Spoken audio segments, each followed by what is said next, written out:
Oke, saya share screen dulu. Oke.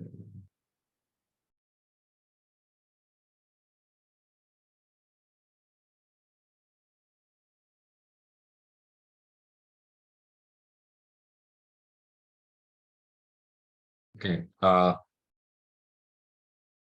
Materi yang pertama ini pengujian hipotesis dalam model regresi linear berganda. Nanti kalau waktunya cukup, kita teruskan untuk model rancangan percobaan ya. Jadi dalam regresi linear berganda itu, ya, kalau kita lihat modelnya, ya, modelnya bagaimana sudah dipelajari dalam analisis regresi ya, yaitu modelnya bersifat aditif seperti ini ya. Modelnya seperti ini ya. Dan pertama kali kalau lupakan ya, kalaupun ada perbedaan cara penulisan parameter eh, ini Gujarati menggunakan konstantanya beta 1 ya, beta 1, kemudian beta 2, beta 3 dan seterusnya sampai beta K. Ini mestinya ini K ya. Oke. Nah, yang diuji secara serentak, kalau ini mengujinya secara simultan atau serentak, yaitu apakah variabel-variabel independen ini secara bersama-sama mempengaruhi respon Y ini apa tidak ya. Nah, dalam notasi parameter maka eh, hipotesisnya menjadi apakah beta 2 ini sama dengan beta 3 dan seterusnya sampai dengan beta yang ke K ini. Itu sama dengan 0 apa enggak. Artinya semua beta di sini sama dengan 0 apa tidak. Nah, ini hipotesis 0 mengatakan semua beta mulai 2 sampai ke K ini sama dengan 0. Ini sama aja artinya sama beta 2 sama dengan 0, beta 3 sama dengan 0 dan seterusnya. Jadi penulisannya bisa satu persatu, maka akan ada sebanyak K-1. K-1. K-1 beta I yang sama dengan 0 ya.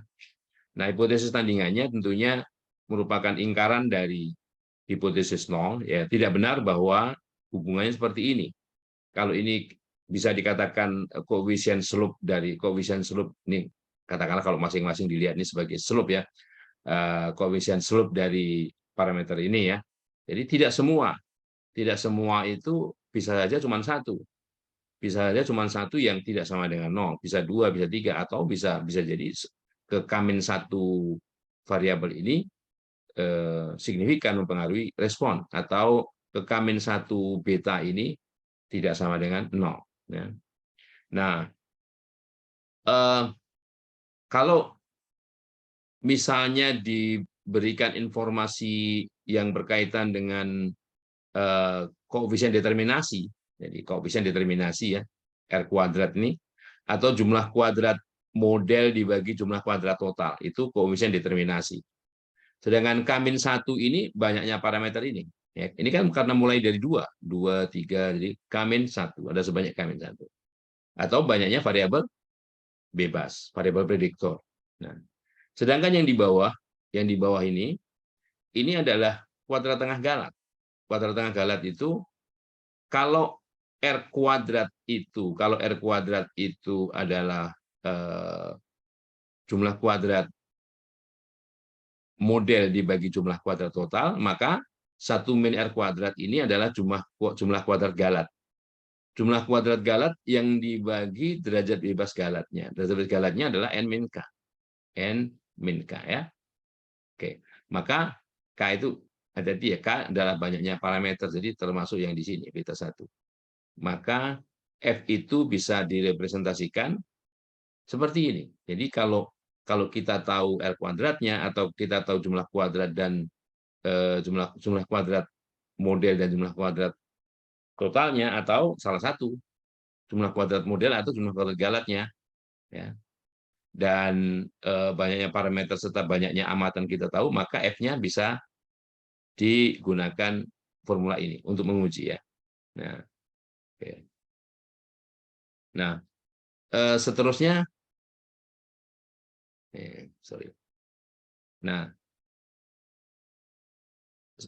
andaikan begini, andaikan kita ingin menguji bukan keseluruhan, bukan keseluruhan variabel bebas ini, bukan keseluruhan variabel independen ini, tetapi hanya beberapa variabel independen, misalnya beta X2 dan X3, sedangkan X4 dan sampai XK ini signifikan misalnya, atau ada dalam model. Kita ingin menguji apakah X2 dan X3 ini sama-sama tidak signifikan, gitu ya. Artinya kita hanya ingin menguji beta 2 dan beta 3 ini sama dengan 0. Kita hanya ingin menguji sebagian dari itu. Kalau kita ingin menguji masing-masing, misalnya beta 2 sama dengan 0 atau beta 4 saja sama dengan 0, itu parsial. Tapi kalau beberapa, misalnya beta 2 dan beta 3, atau mungkin beta 4 sekalian yang sama dengan 0, ya, maka kita bisa menggunakan pendekatan restricted least square, ya, restricted least square. Andaikan misalnya kita notasikan bahwa RSS itu adalah residual sum square, ya. Ini notasi residual sum square. Hanya bedanya di sini ada subscript, ini UR sama R. UR itu unrestricted, jadi tidak ada restriksi. Kalau R restricted, ada restriksi. Restriksinya apa? Jadi di sini tadi misalnya, kalau kita ingin menguji beta 2 sama dengan beta 3 sama dengan 0. Jadi ada dua. Yang pertama beta 2 sama dengan 0, yang kedua beta 3 sama dengan 0. Jadi mengujinya secara simultan, tapi hanya dua variabel bebas saja.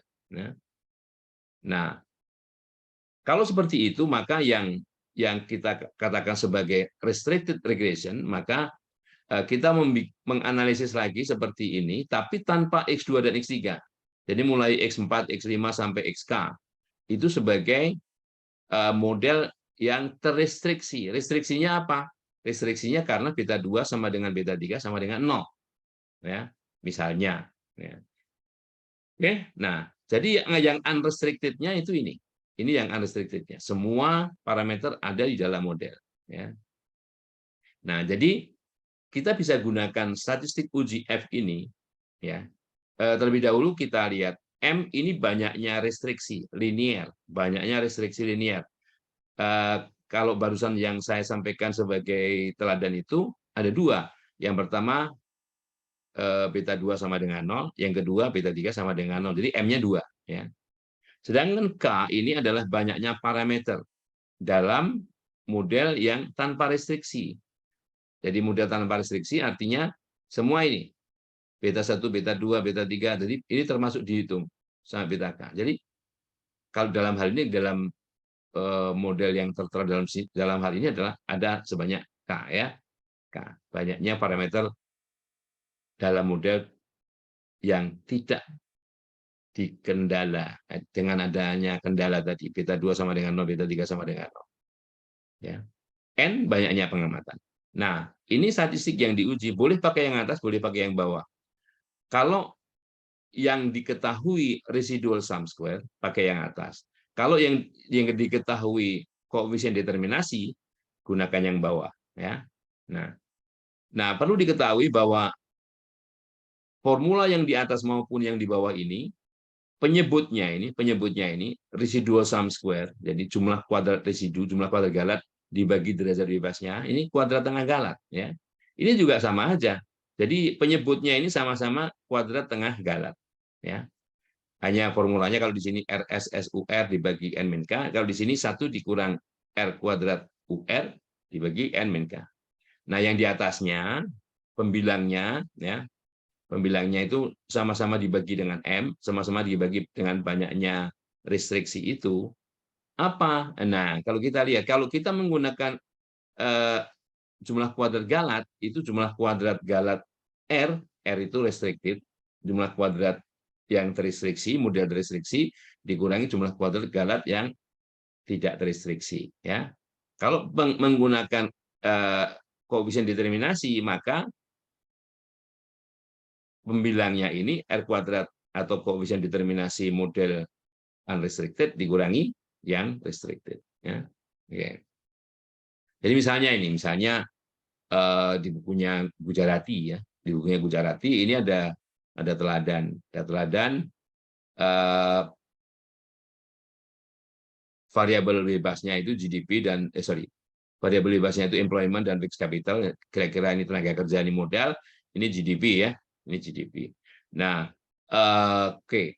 Kemudian kalau kita gunakan model log-log, ya, model log-log, artinya baik Y maupun X-nya, baik respon maupun variabel prediktornya itu dilogkan semua, ya, dilogkan semua.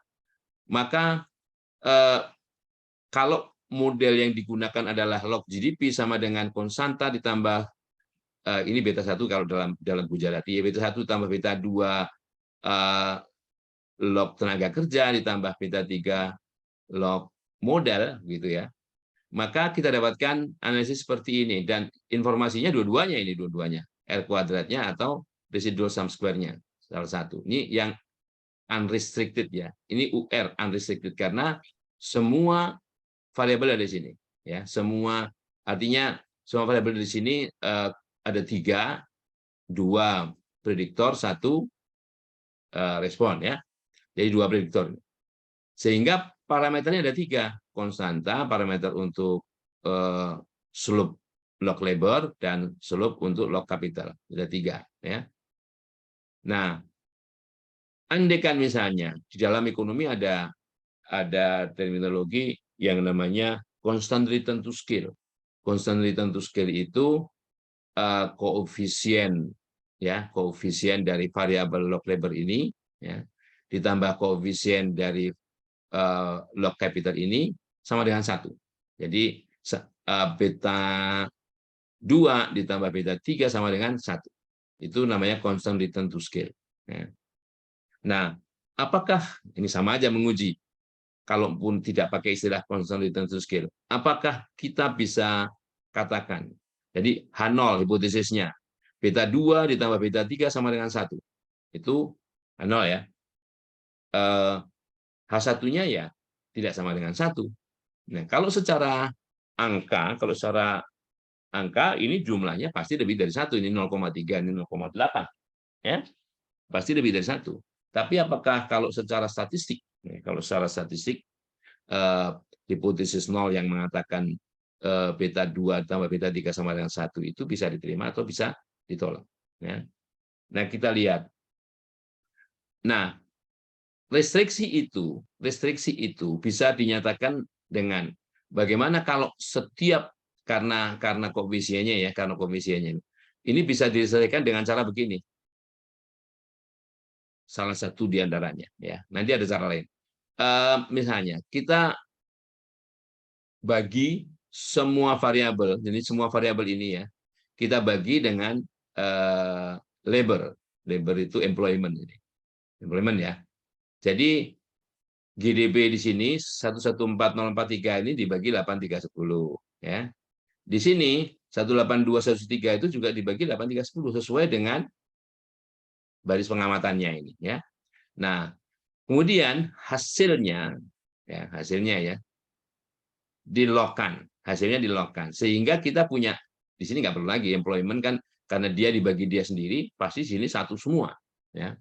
Jadi yang diregresikan adalah log dari rasio log dari hasil bagi GDP dengan employment ya sebagai respon, sebagai prediktornya modal ini atau capital ini dibagi dengan labor atau employment di sini ya. Nah, jadi ini menjadi variabelnya menjadi kalau di sini ada 2 variabel bebas, di sini ada hanya 1 variabel bebas.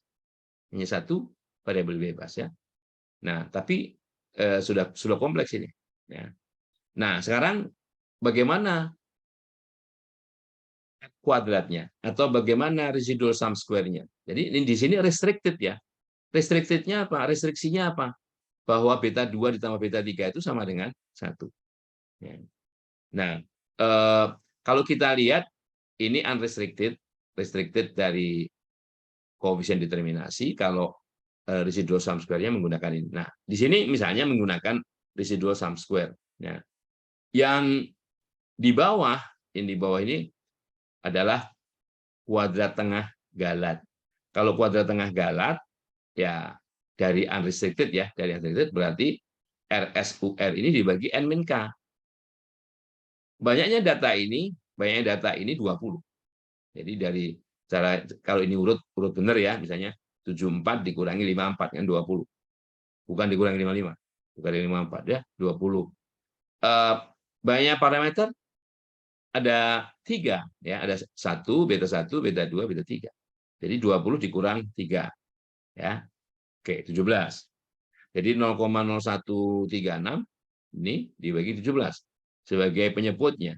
Sebagai pembilangnya, selisih antara RSS restricted yang 0166 di sini dikurangi 0136.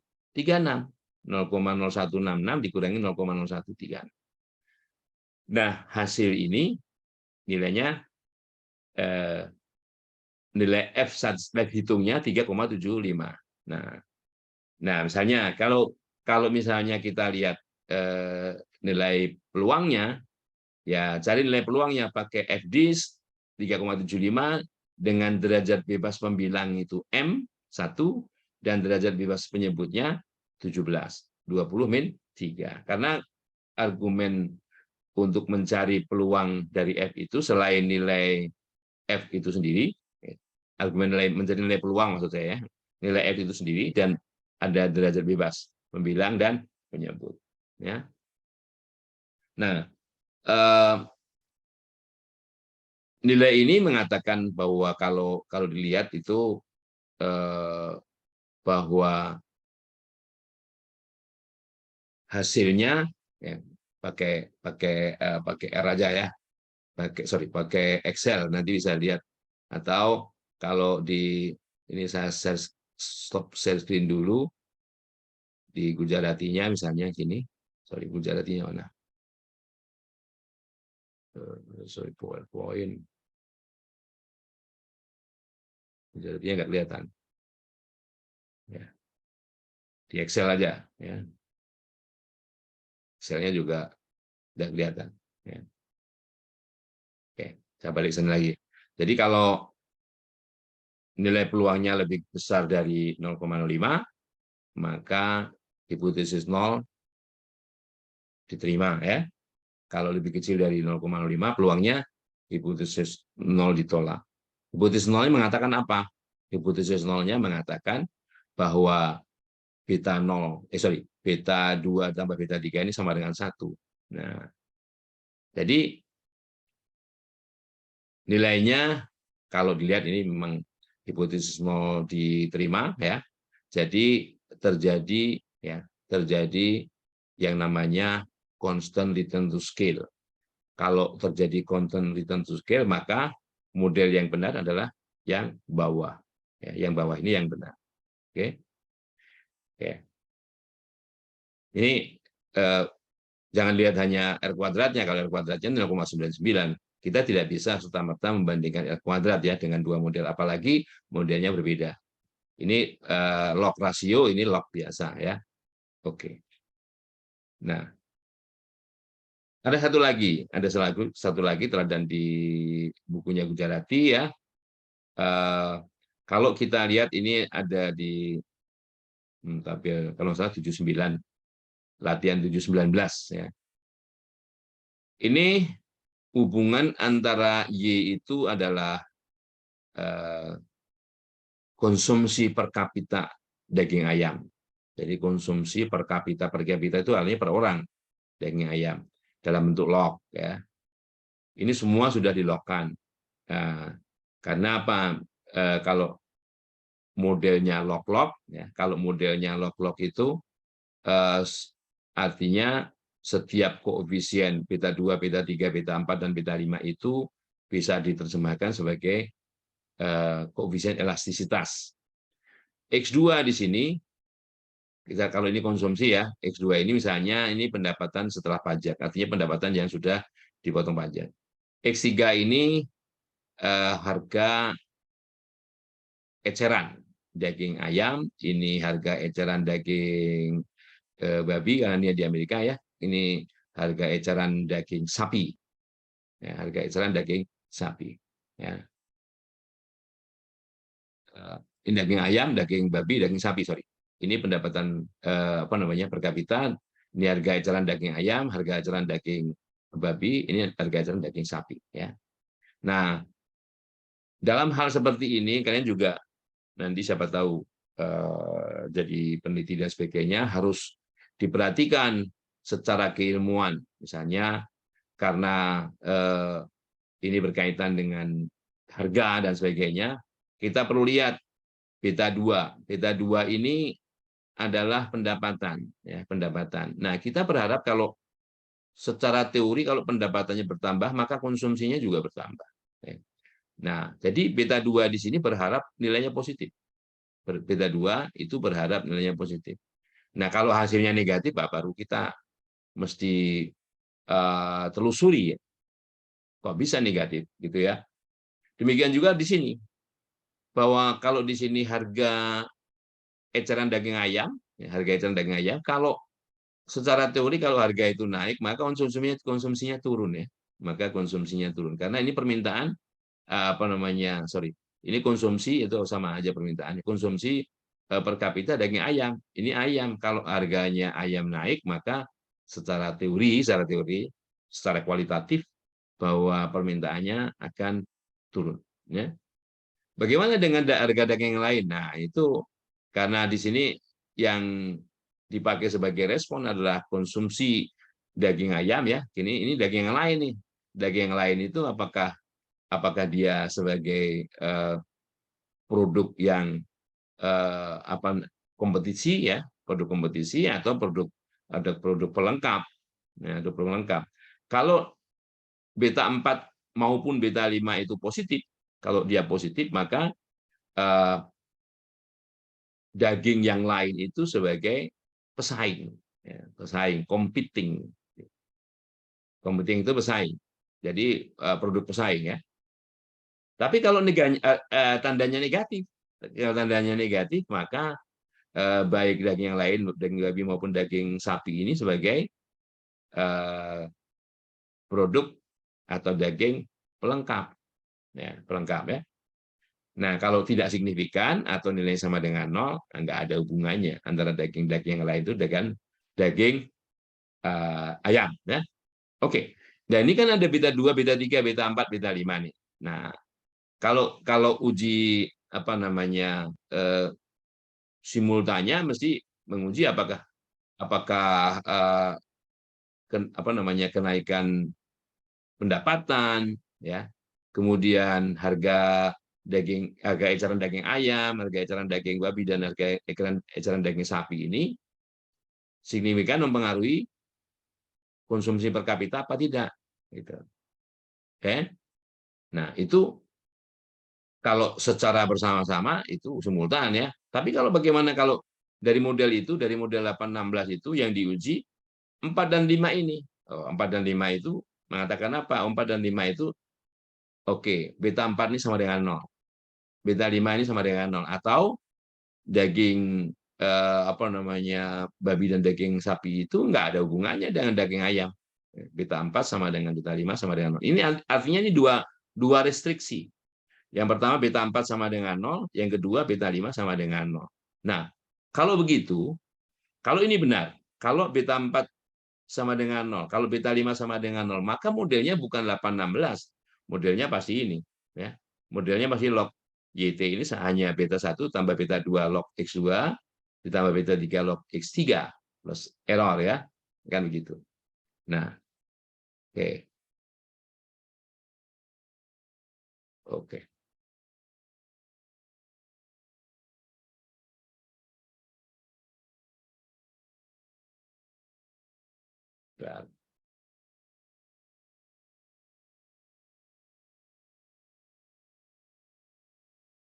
Oke.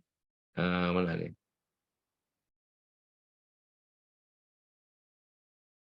Habis ya. Oke. Nah, eh,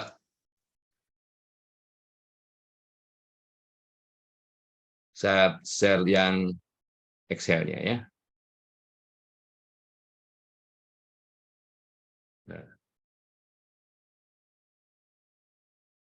Jadi andaikan data yang barusan kita pakai tadi, ya, saya copy di sini. Ya. Mungkin kurang besar dikit, saya besarkan dulu biar kelihatan. 150. Ya. Nah, ini saya terjemahkan log konsumsi per kapita. Ini konstanta log RDI ya, real disposable income itu pendapatan setelah pajak, retail price chicken, retail price pork, retail price beef ya. Oke. Datanya sudah saya logkan. Datanya sudah logkan. Nah, kemudian dari kolom konstanta ke kanan ini saya beri nama mat design, matrix design, matrix rancangan. Memang matrix rancangannya itu. Kemudian di bawah loan KPK ini, loan konsumsi per kapita ini, saya namakan fact response, ya. Vektor respon. Oke. Nah, kemudian dari matrix desain itu kita buat yang namanya matriks X transpose X. Ini matriks X transpose X bisa diverifikasi di sini. Ini adalah matriks X transpose X ya. Matriks desain ditranspose kali dikalikan matriks desain. Oke. Oke. Untuk membuat model persamaan atau persamaan normal dari model ini, nah, ini katakanlah nih vektor betanya ya. Beta 0, beta 1, beta 2, beta 3, beta 4. Saya gunakan bukan mulai beta 1, tapi mulai beta 0. Ya. 0, 1, 2, 3, 4. Variabel 1, variabel 2, variabel 3, variabel 4. RDI, RPC, RPP, RPB. Ini konstanta. Kemudian di sebelah kanannya X transpose Y. X transpose Y. Jadi ini persamaan normalnya itu adalah 5 baris ini. Ya. 23 beta 0 ditambah 156, sekian beta 1 tambah 88,47 sekian beta 2, 101,98 beta 3 tambah 109,26 beta 4 sama dengan 84 ini. Dan seterusnya, ada 5 baris. Ya. Nah, ini jadi yang hijau ini tidak lain adalah X transpose Y. Ya. X transpose Y. Jadi transpose dari matriks desain dikalikan vektor respon. Nah, sebentar, saya akan di sini akan kalaupun ini saya namakan matriks X transpose X ya, ini X transpose X, nah, atau enggak saya beri nama di situ. Ya. Saya ingin mencari inverse-nya. Jadi ini inverse-nya. Oke. Inverse-nya kalau dicari dari yang kuning itu adalah ini ya. M inverse dari koma sekian. Jadi ini nanti untuk cross check aja, untuk cross check kalau kita menggunakan metode akar ya. Metode akar.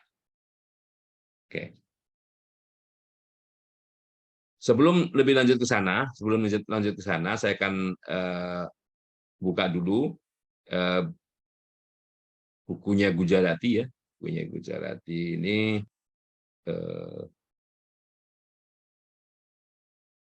bukunya belum.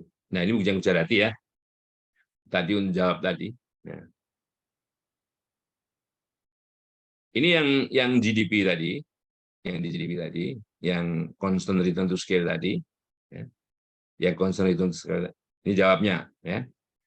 Jadi ini F-nya 3,75, F-nya 3,75. Kalau kita lihat ini derajat bebas 91, derajat bebas penyebutnya 17 ya. Nilai F ini ya ternyata tidak signifikan pada taraf 5%. Nah, di sini tidak disebutkan nilainya. Kalau mau dihitung ya pakai Excel ya.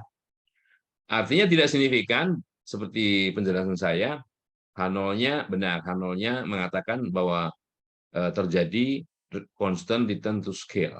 Terjadi constant return to scale ya. Oke. Yang kedua, yang ini, yang barusan, yang barusan. Di sini kita lihat dulu nanti dicocokkan dengan cara lain, prosedur lain. tadi nilainya ya, kalau kita hitung ini 0,9823 dikurangi 0,9801. Ingat ya, M-nya 2. M-nya 2 karena kita ingin melihat apakah harga eceran daging babi itu tidak signifikan dan juga harga eceran daging sapi juga tidak signifikan. Artinya tidak ada hubungan kedua harga daging itu ya, harga daging babi dan harga daging sapi itu terhadap daging ayam ya. Oke. Nah, sekali lagi ya, kalau dibandingkan F 5% dengan derajat bebas 2 dan 18 yang nilainya 3,55 ini juga tidak signifikan. 1,1224 itu lebih kecil dari 3,55 ya. Tidak signifikan. Artinya apa kalau tidak signifikan? H0 diterima. H0 diterima itu kan mengatakan H0-nya beta 4 sama dengan 0, beta 5 sama dengan 0, kan begitu.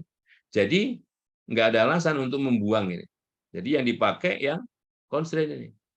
Kan beta 4 dan beta 5 bisa dianggap sama dengan 0, kan gitu ya.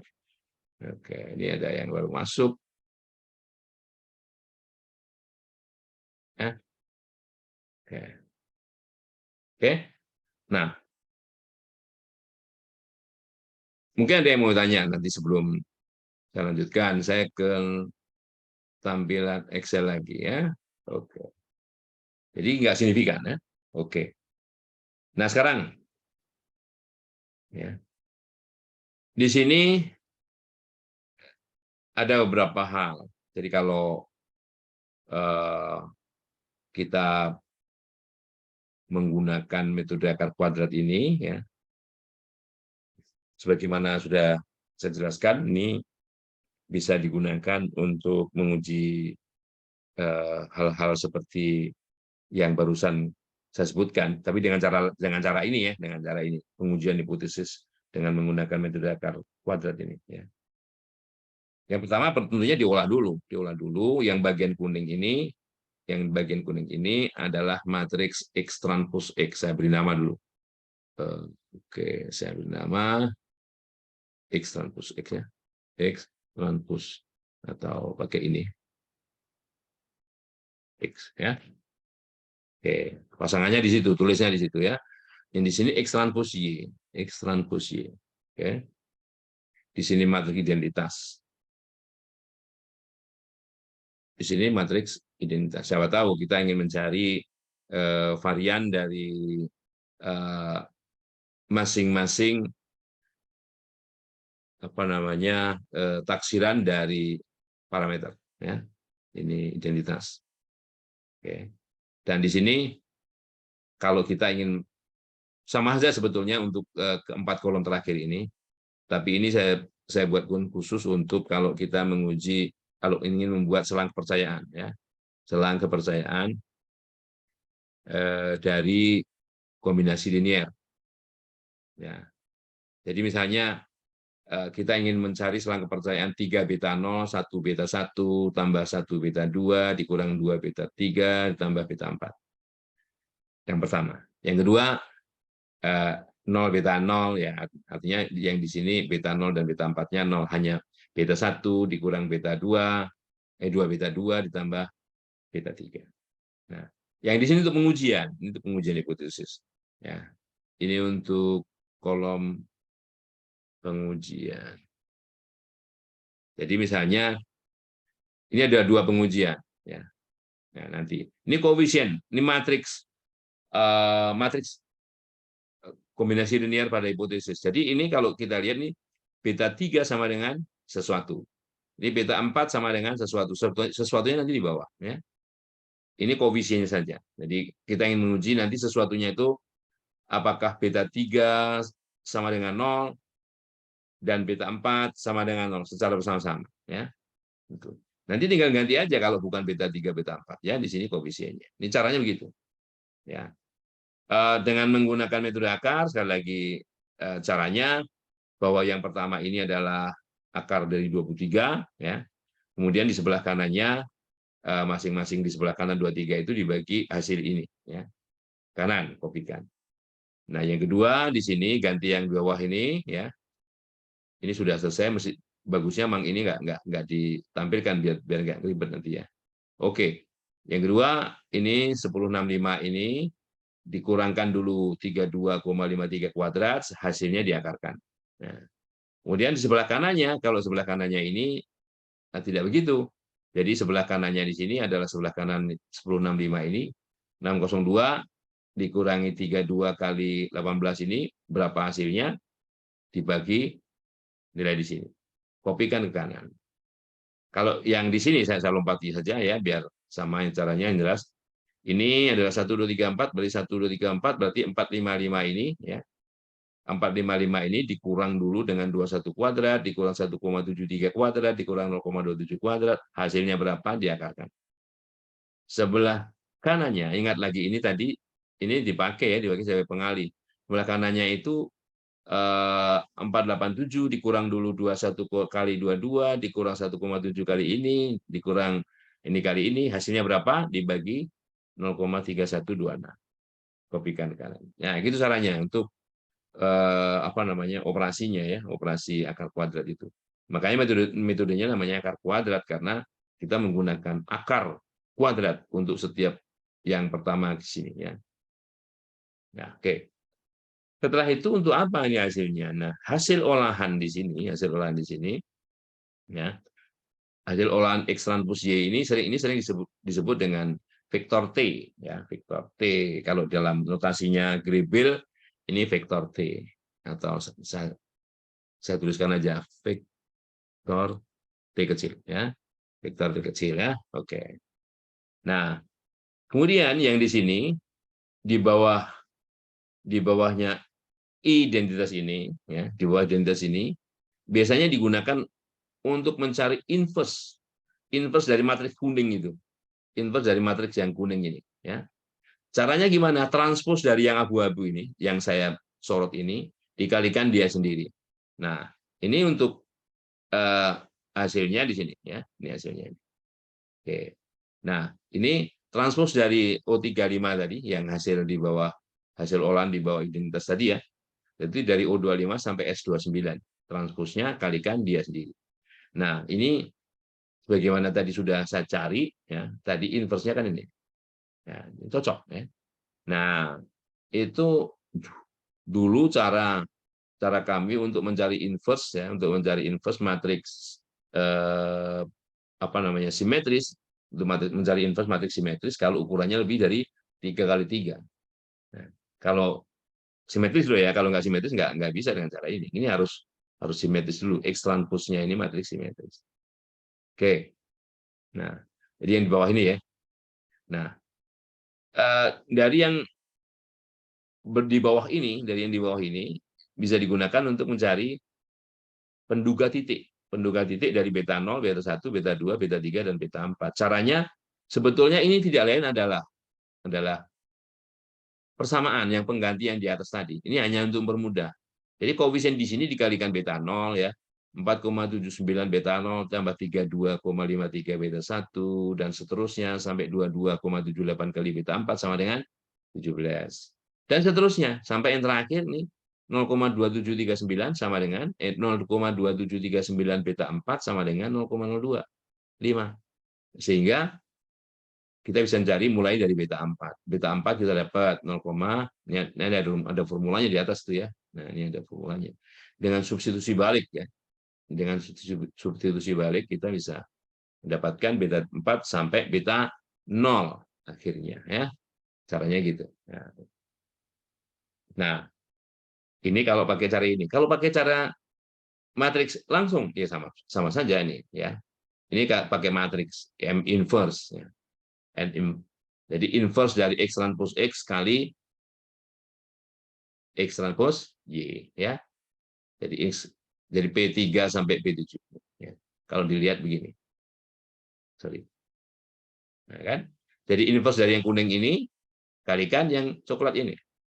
Dapatlah beta 0 sampai beta 4. Taksiran beta 0 sampai beta 4 yang sama dengan yang ini tadi. Sama dengan ini, ya. Nah, ini kalau mau tahu jalan detailnya, ini kalau untuk verifikasi. Oke, sama nggak? Sama, ya kan? Berarti metode akar yang saya lakukan ini benar. Ya, benar. Oke. Kemudian ini setelah beta 0 ya, ini ada istilahnya penduga titik varian Galat. Ini kan penduga titik bagi masing-masing parameter regresi. Penduga titik dari varian Galat. Penduga titik dari varian Galat itu tidak lain sebetulnya adalah kalau ini formula panjangnya ya. Nanti biar tahu mana yang lebih simple gitu ya. Ini formula panjangnya. Ya. Tidak lain adalah ini ya. Jadi Y transpos Y, ini Y kan vektor respon Y transpos Y, ini Y transpos Y. Dikurang, nah ini adalah beta. Vektor beta. Yang isinya beta 0, beta 1, beta 2, beta 4, 3, 4 yang taksirannya tadi ya. Ditranspos kalikan P tadi, X transpos Y ya. X transpos Y, setelah itu dibagi banyaknya data dikurang banyaknya parameter. Banyaknya data 23 dikurangi banyaknya parameter 5. Beta 0, 1, 2, 3, 4 ya, 5 ya. Jadi L12, L16. Oke. Nah, dengan apa namanya prosedur metode akar tadi kita bisa jauh lebih simpel di sini ya. Ini sum square itu ya sama aja mengganti M mult transpose dari vektor respon kali vektor respon. Itu bisa diganti cukup dengan sum square karena mengkuadratkan elemen dari masing-masing vektor itu ya. Ini sum square N25 N29. Apa N25 N29 ya? Kalau kita lihat N25 N29 itu ini yang merah itu hasil olahan X transpos Y. Hasil olahan X transpos Y pada prosedur akar tadi. Sama aja ini. Jadi transpos dari ini kali matriks kali vektor transpos dari vektor ini kali vektor ini sama aja kuadrat masing-masingnya dijumlahkan. Ya. Nah itu hasilnya sama. Ya, hasilnya sama ya 0,07 0,000763. Ya, mau pakai yang atas, mau pakai yang bawah boleh. Ya. Kalau yang atas itu maksudnya Y transpos Y tadi ya. Y transpos Y tadi itu dikurang, pengurangnya berapa? Ini ya, data ini dikalikan dengan ini. Nah, ya. Itu vektor baris, ini vektor kolom, hasilnya kan konstanta, ya. Jadi Y transpos Y dikurang ini hasil perkalian tadi itu. Beta transpos X transpos Y, ya. Nilainya dibagi N-P. 23 dikurang 5. Oke, sama. Oke. Nah, kemudian ini yang berkaitan dengan bagaimana kalau kita mencari kombinasi linear. Nah, selang kepercayaan. Berapa selang kepercayaan dari 3 beta 0 ditambah 1 beta 1 1 beta 2 dikurang 2 beta 3 ditambah beta 4. Nah, ini ya, saya tulis di sini. Ini transpos dari tadi. Ya, transposnya. Oke? Transposnya. Saya tulis di sini. Nah, sekarang selang kepercayaan. Oke, nilai ini berapa nilai ini? Nilai 3 beta 0, beta 1 sampai beta 4 kan sudah ada taksirannya tuh, ada taksirannya ini. Ya dikalikan aja pasangannya 3 kali 2,19 dan sebagainya gitu ya. Yang nilainya kalau dihitung sama dengan ini. Sama dengan ya. Jadi ini adalah perkalian vektor yang merah itu dengan vektor yang biru ya. Karena ukurannya sama-sama vektor baris, maka kita bisa menggunakan sum product. Ya. Sum product yang biru ini dikalikan yang merah, ya kan? Oke. Demikian juga yang bawah. Yang bawah ini tinggal pasangannya saja yang berbeda karena koefisiennya yang dipakai adalah koefisien yang kombinasi linear kedua. Ya. Jadi yang pertama nilainya 6,2, yang kedua 1,5. Nah, formula ini sama saja cara mencarinya kalau kita menggunakan cara berikut. Ya, lihat. Yang kedua ini adalah hasil kali antara olahan, ya, ini olahan ya, dengan menggunakan metode akar tadi, olahan di bawah koefisien, ya, apa namanya, kombinasi linear yang kita tuliskan di sini, ya. Yang biru ini berapa? Kali yang merah pasangannya. 0,6 kali 17 min 7,2 kali ini sama aja, nilainya sama. Sama dengan 6,2014. Demikian juga yang di bawah ini, ya. Demikian juga di bawah ini. Jadi nggak perlu lagi mengalihkan dengan mengalihkan apa namanya si beta itu dengan apa namanya dengan menggunakan beta itu, artinya maksudnya dengan koefisien asalnya ini, gitu ya. Oke. Nah ini, nah kan yang dikalikan yang hasil birunya ini, ya dari kolom untuk mencari berapa sih satu kali beta 1 dikurang 2 beta 2 ditambah beta 3 itu, ya gitu ya. Nah, tapi ingat bahwa baik 6,2014 dan 1,5003 itu adalah namanya penduga titik. Penduga titik. Ya. Emangnya nilai yang sebenarnya dari populasinya ini nggak tahu. Nah, karena nggak tahu itu kita bisa menyampaikannya dalam bentuk penduga interval, ya, penduga interval. Formula dari penduga interval itu kalau kalau selang kepercayaannya 95%, kalau selang kepercayaan 95%, maka tabel T-nya itu adalah 2,101. Ya. Ini tergantung kalian nanti bisa ganti ini, kalau ini 1% gitu kan, 1%, ya. Nah, kan ganti 2,878 ya. Nah, jadi di sini tergantung berapa persen. Persennya berapa? Tidak 5, tidak 1, 3%, jadi nggak masalah, ya kan? Karena di sini formulanya menghitung T dulu. Ini berapa? T-nya 2,1. Nah, yang formula ini adalah, ya. Jadi berapa formula ini? Adalah nilai ini. Nilai taksiran titiknya itu, ya. Nilai taksiran titiknya itu kalau sebelah kiri dikurang, ya, dikurang dengan nah, berapa nilai T-nya, kali akar dari. Nah, ini adalah ya, akar dari itu adalah standar error, ya. Standar error untuk kombinasi linier ini, ya. Jadi kalau dengan metode akar ini dipermudah. Bagaimana caranya standar error dari kombinasi linier sekian beta 0, sekian beta 1 sampai beta 4, ya. Jadi dengan menggunakan informasi yang ada di ini, di bawah olahan dengan metode akar tadi, untuk koefisien kombinasi linier pertama itu ya hasil ini ya, dikuadratkan, kuadratkan. Nah, ya. Oke. Jadi itu nilainya. Nah, ini ada kurangnya. Harusnya ini dikalikan dengan sebelum diakarkan itu dengan kuadrat tengah galat. Nah, oke ya. Kuadrat tengah galatnya berapa? Ini kita kalikan, oke, di belakangnya aja ya. Ini kurang. Kali kuadrat tengah galat tadi yang sudah kita hitung tadi. 1,06 berapa sekian. Nah, ini ya. Nah, ini ya. Oke. Itu. Nih.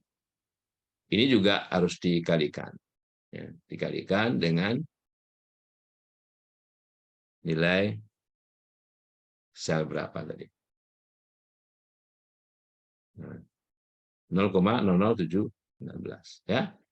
Nah, gitu. P12 atau P14 dikalikan P12 atau P14 ya, ini belum dikalikan. Karena oke, di sini juga. Oke, P12 saja. Ya. Nah, jadi kalau kita lihat selang percayaan 95%. Tergantung ininya. Kalau ini 5%, jadi selang percayaannya 95%. Kalau ini 1%, selang percayaan 99%. Itu terletak di antara nilainya. Jadi nilai-nilai kombinasi linear ini ya terletak di antara 5,52 dan sampai 6,87. Nah, kalau kita lihat 6,2 ini tengah-tengah persis. Jadi kalau ini dijumlahkan yang kiri, batas kanan ini dijumlahkan, dibagi dua, pas di tengah-tengah. Karena pengurang dan pengurang ataupun penjumlahnya itu sama, jadi ya. Nah, jadi kalau kita lihat ini, apakah ini signifikan ya? Kan ini tidak melewati 0 ya, dari 5,52 ke 6,87 ya, berarti kombinasi linear ini signifikan, tidak sama dengan 0 ya. Ya, oke. Demikian juga yang kedua, 0,9740 ya. Oke. Baik, ada pertanyaan? Nah, ini selang pertanyaan ya. Oke. Nanti kalau belum paham bisa diputar ulang. Ini untungnya direkam ya. Kalau nggak direkam lupa ya. Oke.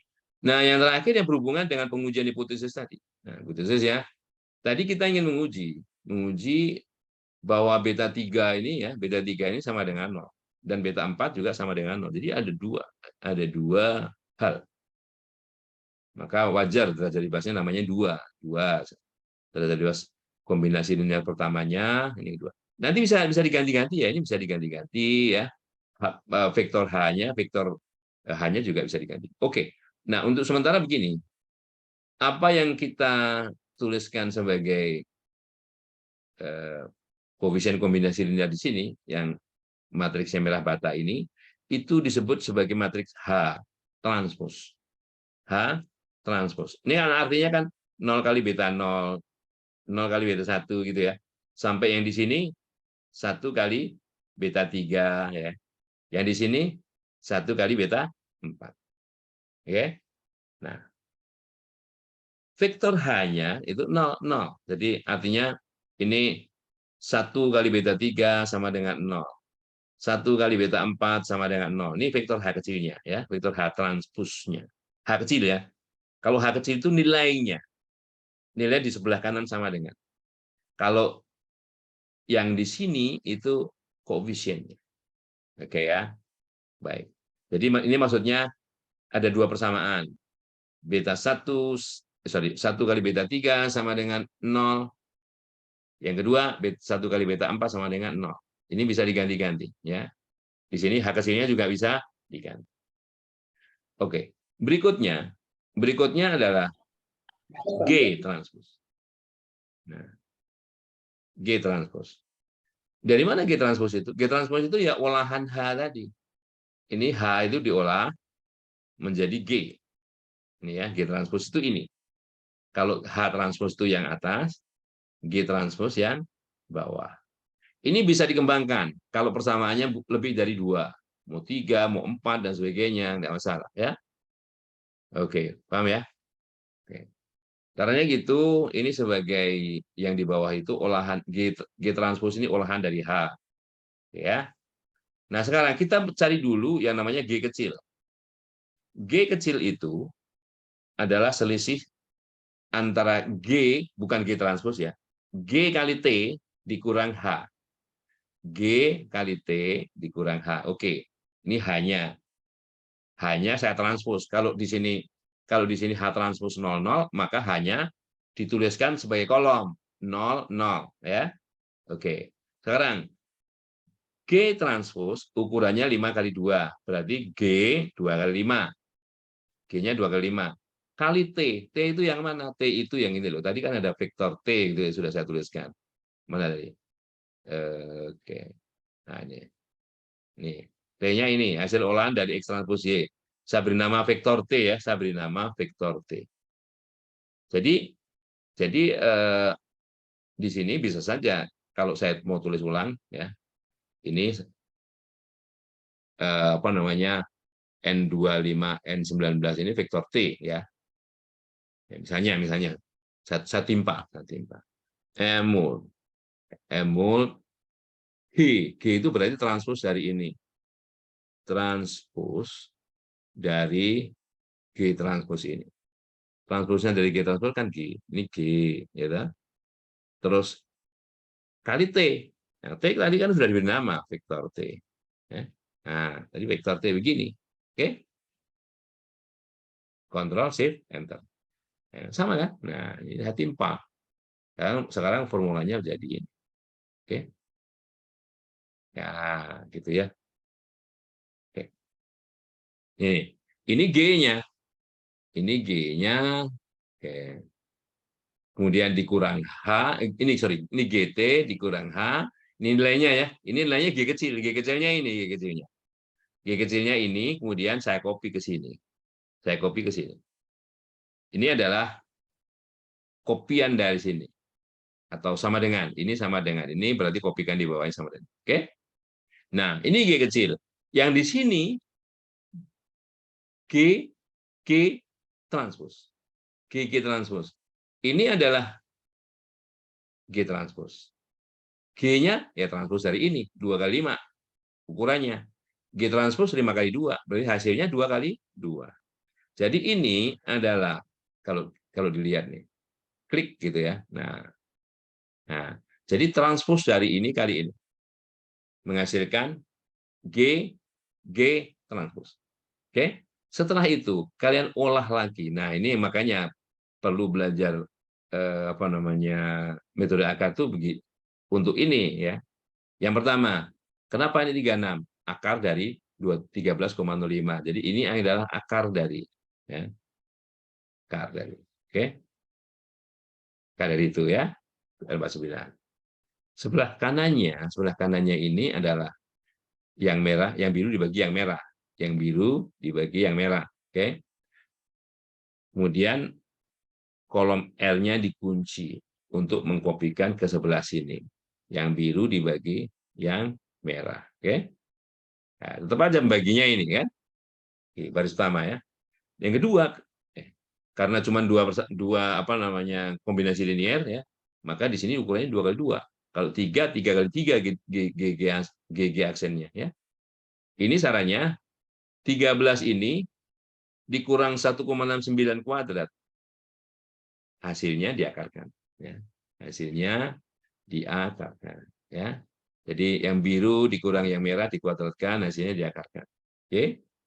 Nah, dengan cara yang sama seperti prosedur sebelumnya, yang di sini adalah yang biru di sini dikurang ini kali ini dikurang ya, hasilnya dibagi 3,23. Hasilnya dibagi, kan nggak perlu dikunci-kunci lagi orang ini terakhir ya. Nah, oke. Nah, setelah itu angka inilah yang digunakan untuk menghitung jumlah kuadrat. Ya. Jadi statistik W-nya itu adalah jadi kalau kita lihat, oke, saya berhenti dulu di sini ya. Saya share screen di bukunya Grebel. Bukunya Grebel, ini bukunya Gujarati, ini bukunya Grebel. Ya. Nah, oke. Ini formula-formulanya. Nah, jadi statistik W-nya adalah nih. T0 transpose T0. Kalau yang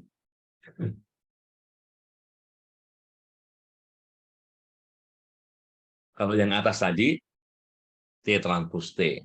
Nah, T0 ini model yang tereduksi, yang hanya ini menggunakan yang G transpose G tadi ya. Ini hasilnya. Ini kan T0 ya. T0 transpose T0 dibagi ya. Sebetulnya begini. Kalau kita lihat T0 transpose T0 dibagi Q. Ini kan dibagi Q. Sama aja tukar ya. T0 transpose T0 dibagi Q. Q adalah banyaknya banyaknya ini kombinasi linier, ya. Q, banyaknya persamaan, ya.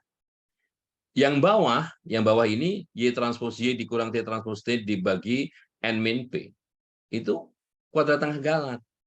Jadi sama aja T0 T dibagi ya T0 transpos T0 dibagi Q dibagi kuadrat tengah galat, ya. Nah, itu W. Oke. Oke. Oke. Kita balik ke Excel dulu, mana Excelnya. Ini.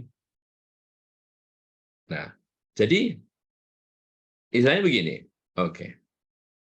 Yang pertama, sum square. T0 transpos T0 itu ini. Ini dikuadratkan tambah ini kuadrat. Ini T0 transpos T0. Berarti sama aja sum square dari ini, ya. Sama saja dari ini. Dibagi ya, dibagi persamaannya berapa? 2 kan? 2. Ya kan? Ada 2 persamaan. Setelah itu nilainya, nilai dari ini ya, dibagi dengan kuadrat tengah galat, sorry. Kebalik ini ya. Dibagi kuadrat tengah galat. Kuadrat tengah galatnya adalah sigma kuadrat epsilon tadi yang sudah kita cari. Mana tadi? Nih ya. 0,0716 ya. Sama kan? Dengan rumus W sebelahnya, ini W sebelahnya. Kalau W sebelahnya pakai ini. Pakai rumus benernya yang panjang. Ya. Pakai rumus benernya yang panjang ya. Nah, sebetulnya itu tidak lain adalah ini. Tidak lain adalah 0,04 kuadrat ditambah 0,0066 kuadrat berapa dibagi 2. Sekali lagi 2 dari mana? Karena ada 2 kombinasi linier, ya. Dari 2 kombinasi linier ya. Nah, nilai W-nya sekian. Ini dibandingkan dengan F tabel, ya. Ini F tabelnya. Kalau mau F tabelnya begini, F INP. Nah, persennya berapa? 5% misalnya. 5%. Derajat bebas pertama banyaknya Q 2. Derajat bebas yang menyebutnya, nah, banyaknya data dikurang banyak parameter. Berapa? Ini berapa? 32 nggak salah ya. 32 atau 30. 3, sorry. Ini berapa nih? Oh, 18, sorry. 18. Kebanyakan. 23 dikurang 5, sorry. 18. Oke. Nah, jadi 1,13 nilai W-nya itu tidak lebih besar daripada 3,55 kalau menggunakan membandingkan tabel. Kalau menggunakan peluang ya ini peluangnya nih. Jadi peluangnya berapa? Kalau nilai W-nya itu 1,1392, 0,34, lebih besar dari 5%. Berarti hipotesis 0 diterima ya. Hipotesis 0 diterima. Artinya beta 3 sama dengan 0, beta 4 juga sama dengan 0. Yang nilainya kalau kita bandingkan, lihatnya 1,1392 ya. 1,1392. Si Gujarati tadi berapa? Gujarati tadi, oke, mana tadi? Ini Grebel, ini Gujarati. Nah, ini 1,12 ya, kan sama kan? Perbedaan angka ini karena digit di belakang koma ya. 1,19, ini 1,12. Oke. Ada yang ingin bertanya?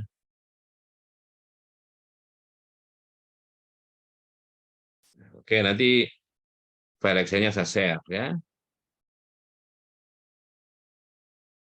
Baik, kalau gitu saya ganti ini deh, ganti apa namanya? eh, Ganti komputer karena yang 164 ya, yang satunya lagi 32.